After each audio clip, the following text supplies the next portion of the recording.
Hi everyone, and welcome to Jane Talks Murder, where I'll be talking about and reviewing an episode of Poirot, Murder, She Wrote, Diagnosis Murder, or Jonathan Creek.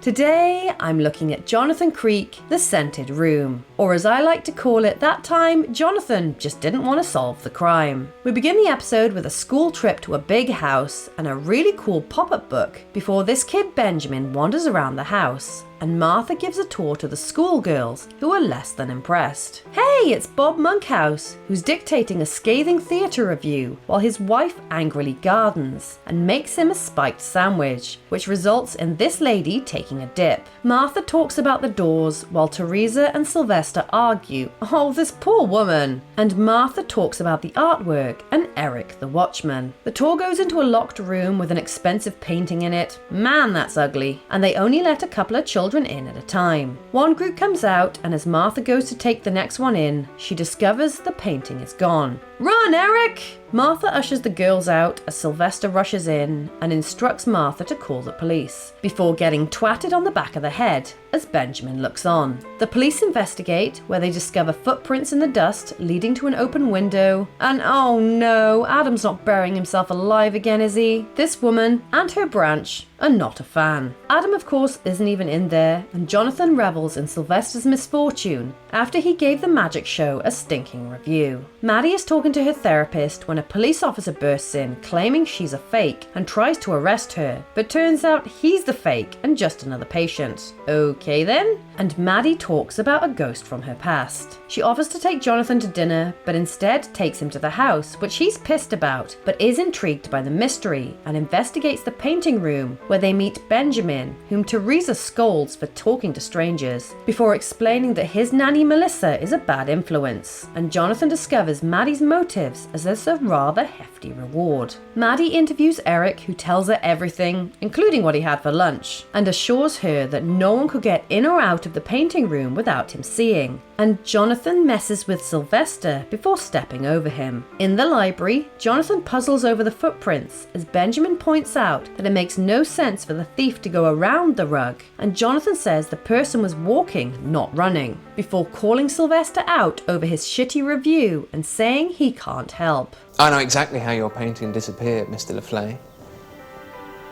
I'm just not going to tell you. In the car, Maddy tries to get the answer out of him, but he won't budge, so she says she'll work it out for herself, but does need a clue, so Jonathan says the answer lies in Eric's spam sandwich. After a brief chat with Adam, Jonathan sees in Maddy's diary that Gordon Hill is coming down, and she accuses him of not solving the crime, and begs him to let her collect the reward money, so he runs through the details and says the answer is ridiculously simple. He mentions the footprint room being scented before the fake cop comes in trying to get answers, and Sylvester gets a call from the insurance company refusing to budge. That night, Jonathan gets an angry phone call from Adam saying their show will be cancelled if he doesn't spill the beans about the painting theft, so he goes looking for Maddy and gets a tragic backstory from her boss, revealing that Gordon Hill was her childhood home, so Jonathan goes to support her. They head next to the school and talk to the girls from the trip before going to the house, where Jonathan asks Benjamin for his help and tells him to stay in the painting room while the rest of them leave.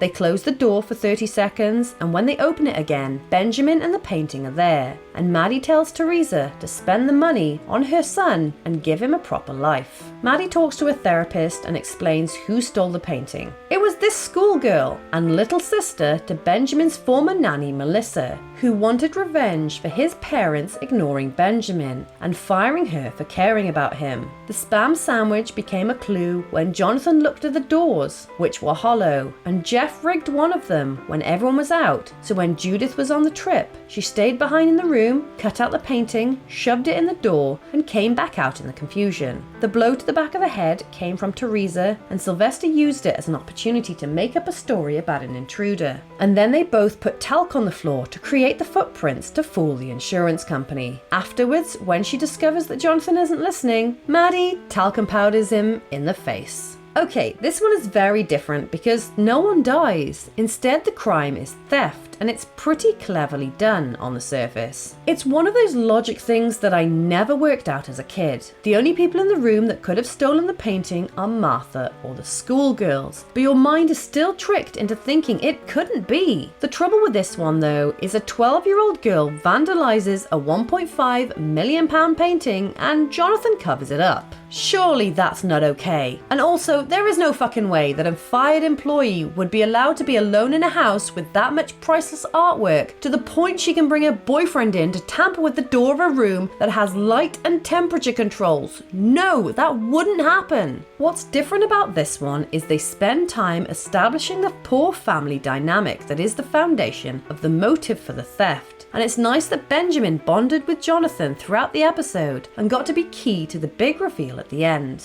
This episode isn't one I really love, but it's very different because of the lack of bodies, so good episode. So there you have it. That was The Scented Room. Let me know your thoughts in the comments below or come say hi on social media. If you enjoyed this video, then please hit that like button, it really does mean a lot, or consider subscribing if you want to keep investigating with me. Alternatively, feel free to check out my other YouTube channels. Thank you so much for watching, I'll speak to you soon, and keep an eye out for clues.